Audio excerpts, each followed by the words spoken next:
Class അവതരിപ്പിക്കാൻ doctor Bindu എന്നുള്ള പ്രതീക്ഷയിൽ നമ്മൾ യോഗ നടപടികൾ ആരംഭിക്കുകയാണ്.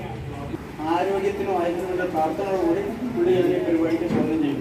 രണ്ടാമത് നമ്മുടെ കൗൺസിലർ മേഡം എന്ന് പറഞ്ഞാൽ നമ്മൾക്ക് പുള്ളിയുടെ ഗൈഡ് നമുക്ക് എപ്പോഴും ഏത് കാര്യം എല്ലാ മനസ്സ് നമ്മൾ സപ്പോർട്ട് ചെയ്യും എല്ലാ കാലത്തും. അപ്പം ഈ പരിപാടിയിലേക്ക് പുള്ളിയും സെക്രട്ടറി എന്ന നിലക്കും ഇതിൻ്റെ സ്വന്തം ഞാൻ സ്വാഗതം ചെയ്യും. അസോസിയേഷന് വേണ്ടി ഞാൻ പ്രത്യേകമായി സ്വാഗതം ചെയ്യുകയാണ്.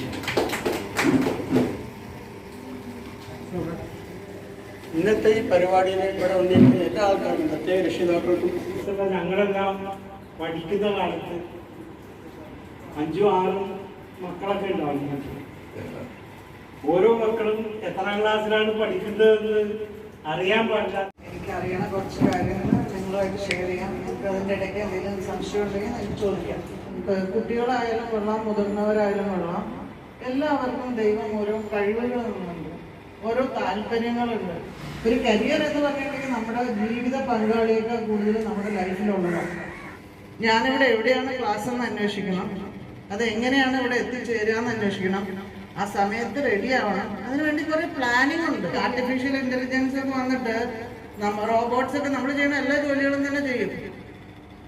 ഇപ്പൊ ലിഫ്റ്റ് ഓപ്പറേറ്റർ, ഡ്രൈവർ, എന്ത് ജോലിയോ ചെയ്യില്ല. ഇപ്പൊ ഫാർമസിയിൽ മരുന്നെടുത്ത് കൊടുക്കല്, റോബോട്ടിനെ നമ്മളൊരു കാര്യം പഠിപ്പിച്ചു കൊടുത്താൽ അവര് എത്രത്തോളം നാള് ആ റോബോട്ട് ഉണ്ടോ അത്രയും നാളും അത് കറക്റ്റായിട്ട് ചെയ്യും. എന്താണോ അവർക്ക് താല്പര്യമുള്ളത് അത് നമ്മൾ പഠിക്കാൻ എൻകറേജ് ചെയ്യണം കുട്ടികളെ. നമ്മളുടെ ഈ ഇന്ത്യയിൽ മാത്രമേ ഉള്ളൂ 18 വയസ്സ് കഴിഞ്ഞാൽ പാരൻസ് പഠിക്കാൻ കാശ് കൊടുക്കണത്. മറ്റുള്ള രാജ്യങ്ങളിലൊക്കെ 18 വയസ്സ് വരെ അവർ പഠിപ്പിക്കും, ഭക്ഷണം കൊടുക്കും, എല്ലാം കൊടുക്കും. അത് കഴിയുമ്പോൾ തന്നെത്താനെ ജോലി എടുത്ത് പഠിക്കണമെങ്കിൽ പഠിക്കാം. പറയുകയാണെങ്കിൽ കുട്ടികളെ ചെറുതിലേ തുടങ്ങി അവരുടെ കാര്യങ്ങൾ അവരെ വീട്ടിൽ ഹെൽപ്പ് ചെയ്യാൻ എൻകറേജ് കുട്ടികളെ ഓരോ ജോലികളും ചെയ്യാൻ. അപ്പൊ അവർക്ക് ആ ജോലിയുടെ മഹത്വം മനസ്സിലാവും. ഗേൾസ് ആണെങ്കിൽ ചോദിച്ചാൽ പറയും നേഴ്സ് ആവണം, ടീച്ചർ ആവണം, ഇങ്ങനെ ഡോക്ടർ ആവണം, ഇങ്ങനെയൊക്കെ പറയും. കാരണം എന്തുകൊണ്ടാണ്? നിങ്ങൾ എപ്പോഴെങ്കിലും ചിന്തിച്ചിട്ടുണ്ടോ? കാരണം ഈ പ്രൊഫഷനിലുള്ള ആൾക്കാരെയാണ് നമ്മൾ ലൈഫിൽ കണ്ടിരിക്കുന്നത്. ഇപ്പൊ കാലം മാറിക്കഴിഞ്ഞപ്പോൾ ടിവിയും ഇതൊക്കെ വന്നു കഴിഞ്ഞപ്പോൾ കുട്ടികള് പ്ലെയിനിൽ കയറിയിട്ടില്ലെങ്കിലും പൈലറ്റ് എന്നൊക്കെ പറഞ്ഞാൽ അവർക്ക് പറയാൻ മനസ്സിലായി തുടങ്ങി എന്താണ് ഒരു പൈലറ്റ് ചെയ്യുന്നത്, എയർ ഹോസ്റ്റസ് എന്താണ് ചെയ്യുന്നത്. കരിയർ ഗൈഡൻസ് കുട്ടികൾക്ക് മാത്രമല്ല വലിയ ആൾക്കാർക്കും ഉണ്ട്. അതായത് ഇപ്പോൾ ഓൾറെഡി ഒരു ജോലിയിലുള്ള ഒരാളാണെങ്കിൽ അവർക്ക് കുറച്ചാളൊക്കെ ജോലി ചെയ്തു കഴിഞ്ഞപ്പോൾ തോന്നുകയാണ് എനിക്ക് ശരിയാണല്ലോ ഈ ഫീൽഡ്. അപ്പോൾ അങ്ങനെ വേറൊരു കരിയറിനെ കുറിച്ച് മാറ്റി ചിന്തിക്കാം. അതിന് പറയുന്നതാണ് കരിയർ സ്വിച്ചിങ്. അതിനും നമുക്കൊരു കരിയർ എക്സ്പേർട്ടിൻ്റെ അടുത്ത് പോവാം. പോയിട്ട് എനിക്ക് ഇന്ന താല്പര്യങ്ങളൊക്കെയാണ്, ഇന്ന കാര്യങ്ങളൊക്കെ എനിക്ക് നന്നായി ചെയ്യാൻ സാധിക്കുന്നുണ്ട്. അപ്പോൾ അതുമായിട്ട് ബന്ധപ്പെട്ടിട്ടുള്ള കരിയർ എന്താണ്, എനിക്ക് എന്ത് ചെയ്യാൻ പറ്റും. അതേപോലെ റിട്ടയർ ചെയ്ത ആൾക്കാർ കുട്ടിയൊക്കെ 58 വയസ്സിൽ അല്ലെങ്കിൽ 60 വയസ്സിലെന്ന് പറഞ്ഞാൽ സ്റ്റിൽ ദേ ആർ ഹെൽത്തി. അപ്പോൾ അവർക്ക് വേറെ ജോലിക്ക് പോവാം. ഇനി സ്റ്റുഡൻസിൻ്റെ ഇതിലേക്ക് വരുമ്പോൾ ഇവിടെ ഇപ്പോൾ സെക്കൻഡറി കോളേജിലുള്ള കുട്ടികളാണ് എനിക്ക് കുറച്ചെങ്കിലും തോന്നണം. അവരെന്താ ശ്രദ്ധിക്കേണ്ടതെന്ന് വെച്ചാൽ ഡെയിലി 2 ന്യൂസ് പേപ്പർ വായിക്കണം. ഒന്ന് ഇംഗ്ലീഷും ഒന്ന് മലയാളവും. ഏതൊരു കരിയറിലും നമുക്ക് ഭാഷ വളരെ ആവശ്യമാണ്. അതായത് നന്നായി കമ്മ്യൂണിക്കേറ്റ് ചെയ്യണം എന്ന് പറയുമ്പോൾ സംസാരിക്കൽ മാത്രമല്ല, റിട്ടൺ ആയാലും സ്പോക്കൺ ആയാലും എല്ലാം നന്നായിരിക്കണം. നമ്മളിപ്പോൾ ഒരു ഫേമിൽ വർക്ക് ചെയ്യുമ്പോൾ നമുക്ക് റിപ്പോർട്ട് കൊടുക്കണം, അല്ലെങ്കിൽ നമ്മളുടെ ബോസിനെ അല്ലെങ്കിൽ നമ്മുടെ സബോർഡിനേറ്റിനെ നമുക്ക് മനസ്സിലാക്കിക്കണം. നമ്മുടെ ആശയങ്ങൾ നമുക്ക് കൈമാറാൻ പറ്റണം. നമുക്ക് അവരെ എങ്ങനെയാണ് ഇത് കൺവിൻസ് ചെയ്യിക്കാന്നുള്ളത്. അപ്പോൾ ഈ കമ്മ്യൂണിക്കേഷൻ എന്ന് പറയുന്നത് വളരെ ഇമ്പോർട്ടൻ്റ് ആണ്. അതുകൊണ്ടാണ് ഇപ്പൊ ഡിഗ്രി കഴിഞ്ഞാലും പോസ്റ്റ് ഗ്രാജുവേഷൻ കഴിഞ്ഞാലും ഒക്കെ ബാങ്ക് കോച്ചിങ് അല്ലേ പോവില്ലേ, കോച്ചിങ്ങിന് PSCയുടെ കോച്ചിങ് അല്ലെങ്കിൽ സിവിൽ സർവീസ് കോച്ചിങ്. ഈ കോച്ചിങ്ങിനൊക്കെ പോകേണ്ടി വരണത് അവിടെ പഠിപ്പിക്കുന്ന കുറച്ച് കാര്യങ്ങളുണ്ട്. ഒന്ന് ലാംഗ്വേജ്. കരിയർ ഗൈഡൻസിന് പ്രധാനമായും 4 ഭാഗങ്ങളാണുള്ളത്. ഒന്നെന്താന്ന് പറഞ്ഞിട്ടുണ്ടെങ്കിൽ സെൽഫ് എക്സ്പ്ലോറേഷൻ.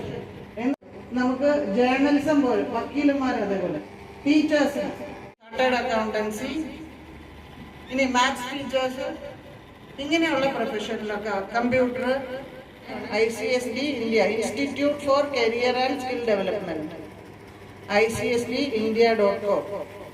അപ്പോൾ ഈ ആപ്റ്റിറ്റ്യൂഡ് ടെസ്റ്റ് ചെയ്ത് കഴിയുമ്പോൾ നിങ്ങൾക്ക് മനസ്സിലാവും നിങ്ങൾക്ക് ഏത് തരം ആപ്റ്റിറ്റ്യൂഡാണ് ഉള്ളതെന്ന്. ചിലപ്പോൾ ചിലർക്ക് അനലറ്റിക്കൽ സ്കില്ല് നല്ലതായിട്ടുണ്ടാവും, പിന്നെ ലാംഗ്വേജ് സ്കില്ലും ഉണ്ടാവും. അപ്പോൾ ഈ രണ്ടിനും പറ്റുന്ന കരിയേഴ്സ് ഏതൊക്കെയാണ് നമ്മൾ എക്സ്പ്ലോർ ചെയ്യും. അപ്പോൾ next is exploring the world of work. Aptitude test എടുത്തിട്ട് നിങ്ങൾക്ക് പറ്റിയ കരിയർ മേഖലകൾ ഷോർട്ട് ലിസ്റ്റ് ചെയ്യാം. ഫസ്റ്റ് ഓപ്ഷൻ ചാർട്ടേഡ് അക്കൗണ്ടന്റ് ആണെന്ന് വെച്ചോ. അപ്പൊ അതിന് വേണ്ടുന്ന എക്സാംസ് ഏതൊക്കെയാണ്, ആ എക്സാംസ് എന്താണെന്ന് മനസ്സിലാക്കുക. 99% പോരാ. ലൈഫിൽ നേടിയവരൊക്കെ നല്ലതായിട്ട് പരിശ്രമിച്ച് നേടുന്നവരാണ്, ഒന്നും കേക്ക് വാക്കല്ല. അപ്പൊ വളരെ കഷ്ടപ്പെട്ട് നിങ്ങൾ അതൊരു താല്പര്യത്തോടുകൂടി, നമുക്ക് താല്പര്യം ഉണ്ടെങ്കിൽ മാത്രം പോവുക, ഇഷ്ടമല്ലെങ്കിൽ ഇഷ്ടമില്ല എന്നുള്ള പറയാനുള്ളൊരു ധൈര്യം ഉണ്ടാവും. ഇപ്പൊ എന്നോടായാലും മാഡം എന്നോട് വിയോജിക്കാം, ഞാൻ പറയണതൊക്കെ നിങ്ങൾ യോജിച്ചോളണമെന്നൊന്നുമില്ല. അപ്പൊ ഇങ്ങനെയുള്ള ക്ലാസ് നിങ്ങൾ ചെയ്തിരിക്കുന്നത് നിങ്ങളുടെ ഒരു എന്താ പറയുക സ്ട്രഗിളാണ് അല്ലേ. നമ്മളിത് ജയിച്ച് എനിക്ക് മാർക്ക് വാങ്ങിക്കണം എന്ന് നിങ്ങൾ ഓരോരുത്തരുടെയും മനസ്സിലുണ്ടായ ആഗ്രഹത്തിൽ നിന്നാണ് ഇന്ന് നിങ്ങൾക്ക് ഇവിടെ ഒരു സമ്മാനം നൽകുന്ന ഒരു അവസരത്തിലേക്ക് എത്തിച്ചേർന്നേക്കുന്നത്.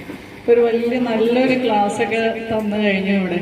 അപ്പോൾ ഇവിടെ എനിക്ക് പറയാനുള്ളത്, ഞാനും ഒരു അമ്മ തന്നെയാണ്. അപ്പോൾ എനിക്കറിയാം എൻ്റെ മുമ്പിൽ എൻ്റെ മകനിപ്പോൾ അവൻ്റെ സ്വന്തം ഇഷ്ടപ്രകാരം തന്നെയാണ് ഒരു കോഴ്സ് എടുത്തു പോയിരിക്കുന്നത്.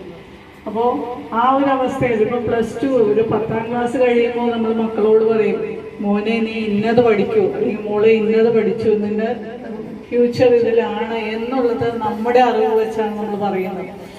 മെക്കാനിക്കൽ എഞ്ചിനീയറിംഗ് അതിൽ 1 വർഷത്തെ കോഴ്സ് എടുത്താൽ മറൈൻ എഞ്ചിനീയറിംഗ്, അതായത് ഷിപ്പിലേക്ക് ഉള്ള ജോലികളിലേക്ക് പോകാനുള്ള കോഴ്സ് നമ്മുടെ ഷിപ്പ് യാർഡിന്റെ ഇൻസ്റ്റിറ്റ്യൂട്ട്, നമ്മുടെ ഗവൺമെന്റ് സ്കൂളിന്റെ അടുത്ത് ഇപ്പോൾ തുടങ്ങിയിരിക്കുന്ന ഇൻസ്റ്റിറ്റ്യൂട്ടിലുണ്ട്. സുഹൃത്തുക്കളെ, മാഡം ഒരു www.icsd.india.com എന്നൊരു സംഭവം ഇപ്പം നമ്മളോട് പറഞ്ഞു തന്നിട്ടുണ്ട്. അത് നമ്മുടെ അസോസിയേഷന്റെ ഗ്രൂപ്പിൽ സർക്കുലേറ്റ് ചെയ്യുന്നതായിരിക്കും.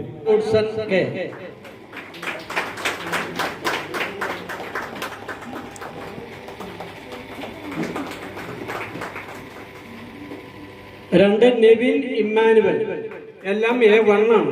അദ്ദേഹം CBSEയിലാണ് പഠിച്ചത്. 3 Aina Mary Baiju, Saint Teresa's കോൺവെന്റിലെ വിദ്യാർത്ഥിയായിരുന്നു. ഐന മേരി ബൈജു.